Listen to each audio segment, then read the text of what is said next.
tous, bienvenue dans le live TV Finance, en direct sur TV Finance et Boursorama.com. Comme chaque jour, on s'intéresse à l'actualité économique et celle des entreprises. Regardez le programme de ce mardi 4 juin. Dans quelques instants, pour notre rubrique L'entreprise du jour, nous parlerons de The EA Institute qui dispense une méthode alternative d'apprentissage de l'intelligence artificielle et de la science des données avec son président François-Xavier Husser. Nous suivrons l'ouverture de la Bourse de Paris à 9h avec Benoît Rousseau, trader pour compte propre et fondateur du blog Andlil. Et puis aujourd'hui, les market movers seront décryptés par Bernard Pradeclos, trader pour compte propre et auteur du livre Stratégie de marché. À suivre également, parole de dirigeant, première partie, focus sur la conciergerie solidaire qui propose aux entreprises, salariés et habitants, dans une logique d'économie sociale et solidaire, des services de conciergerie avec Sylvain Lepinter, son président directeur général. Et puis en seconde partie de parole de dirigeant, nous accueillerons le président du groupe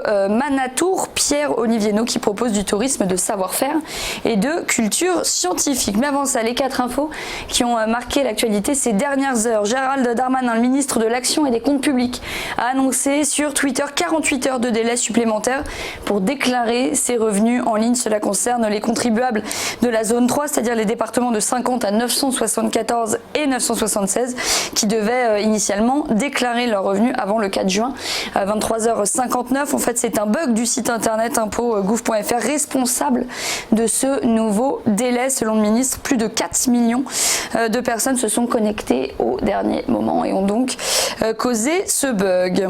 Autre actualité, Bruno Le Maire a été invité hier sur le site de Belford et le ministre invite General Electric à revoir sa copie. Ce sont les mots exacts donc du ministre de l'économie et des finances en déplacement en Bourgogne-Franche-Comté pour évoquer l'avenir industriel du site donc de Belfort visé par un vaste plan social annoncé par le géant américain. Bruno Le Maire qui dit avoir parlé avec le président du groupe et réclamé que celui-ci, je cite, améliore son plan social. Pour le ministre, plus de 1000 emplois supprimés en France par le groupe, c'est trop. General Electric peut et doit faire mieux et c'est une condition préalable pour que les choses s'améliorent sur le site. Il s'est exprimé successivement devant la direction et les représentants du personnel. Cependant, Bruno Le Maire n'a pas voulu s'avancer sur une éventuelle baisse du nombre d'emplois supprimés. Il dit également vouloir regarder comment la France peut investir à nouveau sur le site, en particulier dans l'activité aéronautique, donc présentée comme la piste de diversification la plus prometteuse.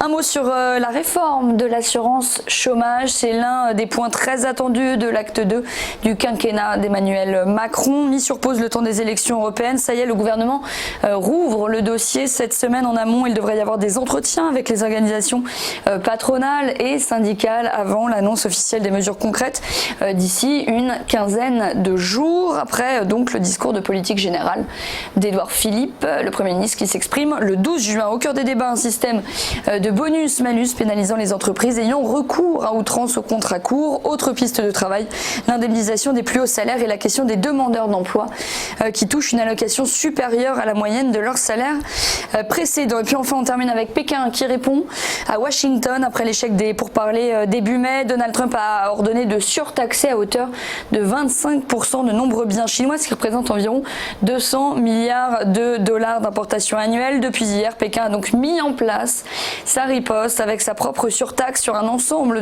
de marchandises américaines déjà taxées, surtaxe qui va également jusqu'à 25%, équivalent à 60 milliards de dollars d'importation annuelle. Plus de 5400 produits américains sont concernés, parmi eux des produits cosmétiques, des articles de cuisine, de sport également, des spiritueux, du tissu, encore des jouets pour enfants. L'arrêt des exportations vers les États-Unis pourrait donner à Pékin une carte supplémentaire dans les négociations commerciales toujours en cours, car la Chine fournit aux Américains 80% de leur terre rare. On va faire maintenant un point sur la bourse de Paris avec l'Europe qui rebondit. Le CAC 40 a clôturé hier avec un gain de 0,65% à 5241,46 points. L'Eurostoxx 50 à plus 60% à 3322 points. Les US, on remarque le Nasdaq à moins 1,08%, 7372,65 points, influencé par la chute notamment de Facebook et Alphabet, la maison mère de Google. Et puis au Japon, rapidement, le Nikkei qui dévisse à moins 0,92 à 20 410,88 points. Reste avec nous, le live TV Finance continue dans quelques instants avec notre première interview. À tout de suite.